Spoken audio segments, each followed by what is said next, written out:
It's my life. Yo guys, magandang araw po sa ating lahat. Ako nga pala si Denmark at ito po ang aking first ever video na ginawa ko. Ngayon sa video na to, pag-uusapan po natin ang tungkol sa fiesta.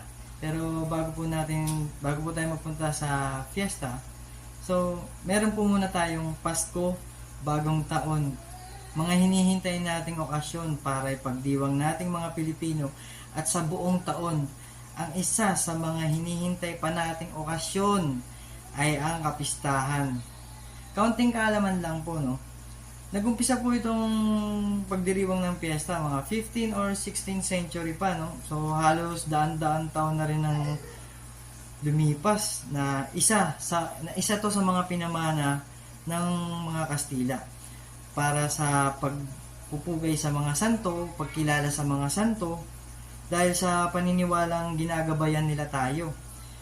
Ngayong buwan ng Mayo, lalo na sa mga probinsya, sa buong Pilipinas, no? Halos araw-araw kabi-kabilang piyesta ang ipinagdiriwang ngayon. Tradisyon na natin 'yun sa kulturang Pilipino.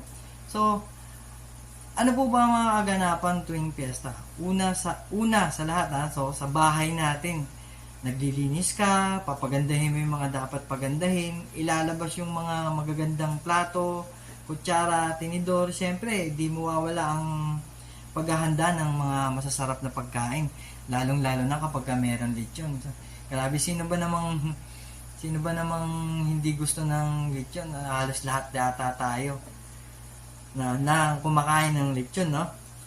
So, ano pa bang pagkakataon para sa ating mga Pilipino? Pagkakataon yun para magpabinyag ng kanilang mga anak, ang mga bagong panganak na sanggol, bonding din ng mga magkakaibigan, mga palaro sa kabataan, family bonding, street dancing ng mga tribo, mga banda musiko, at madami pa, no? Yung mga nagtatambol ng mga tribo, yan palagi ko pong inaabangan yan tuwing may piyesta. Yung mga dagundong ng mga tambol nila. So, napakasarap pakinggan. Pinakamasarap na dayuhin na piyesta sa Pilipinas para sa akin po ay yung Batangas at ang Bulacan. Grabe, ang dami mong matitikman na kakaibang pagkain na bihira mo matitikman, na halos hindi mo masyadong makikita sa mga mamahaling restaurant, no?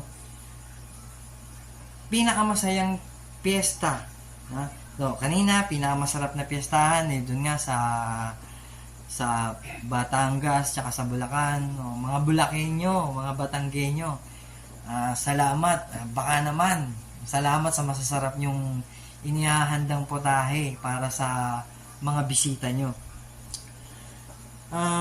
Pinakamasayang piyestahan na napuntahan ko o naatinan ko, ha? Para sa akin, yung piyesta ng Santo Niño sa Tondo. Yung mga dance contest nila, singing contest, at napakadami pang iba't ibang klaseng contest. Doon mo makikita yung iba't ibang klase ng mga kontesera o mga kontesero na dumadayo pa galing sa malalayong lugar. Kahit sa mga probinsya din naman, pagka may mga singing contest, talagang dinadayo ng mga taga-ibang lugar yan, kahit malalayo pa sila, mga dance contest. So, ginawa ko pong video na to dahil meron lang po kasi akong napansin na habang lumilipas yung panahon, may mga nakakalimutan na nga. So, ito na nga po tayo sa main topic ng video ko na ito. Yung mga nakakalimutang tradisyon at saka yung tunay na halaga ng pagdiriwang ng kapistahan.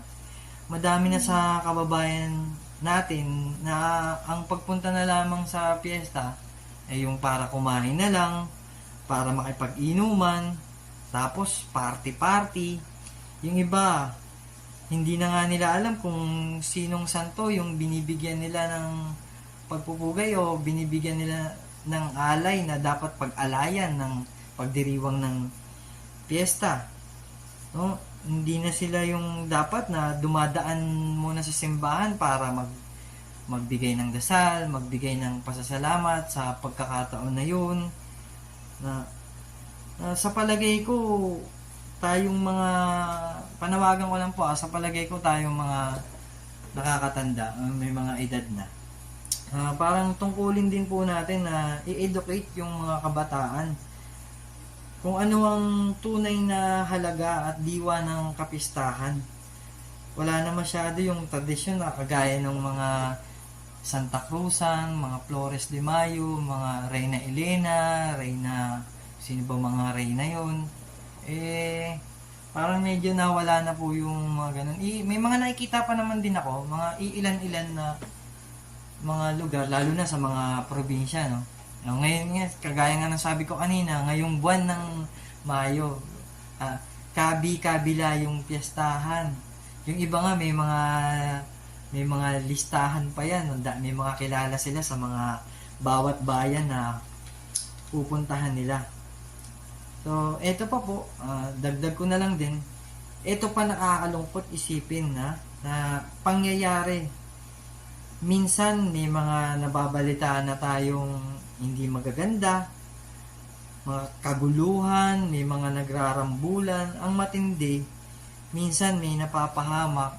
Yung napapahamak ay napapatay pa. Yung mga tao na yun, no? Yung iba halos nakakaawa.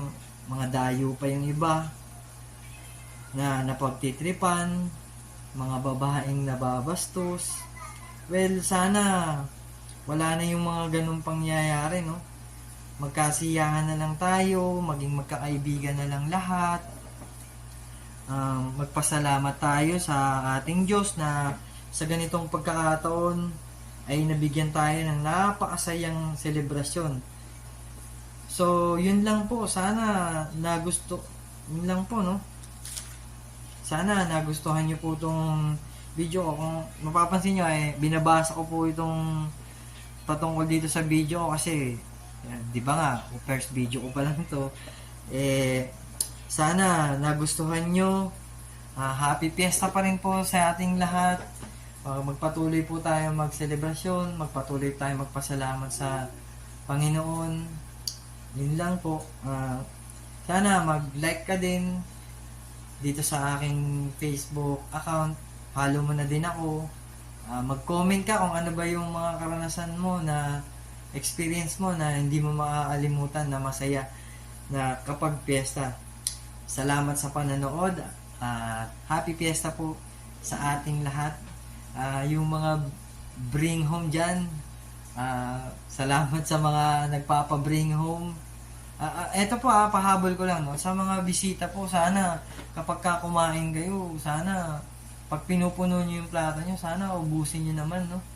Sana wag nyo sayahin kasi kapag hindi nyo nakain, yung iba tinatapon na lang yun, no? Siyempre pinaghirapan din nila yun. Well, yun lang.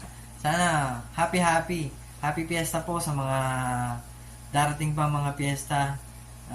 Iniimbitahan ko din po kayo na pumunta sa amin sa araw ng piyesta. Wala po kayong aalalahanin. Well, salamat po. At babu! Thank you and peace!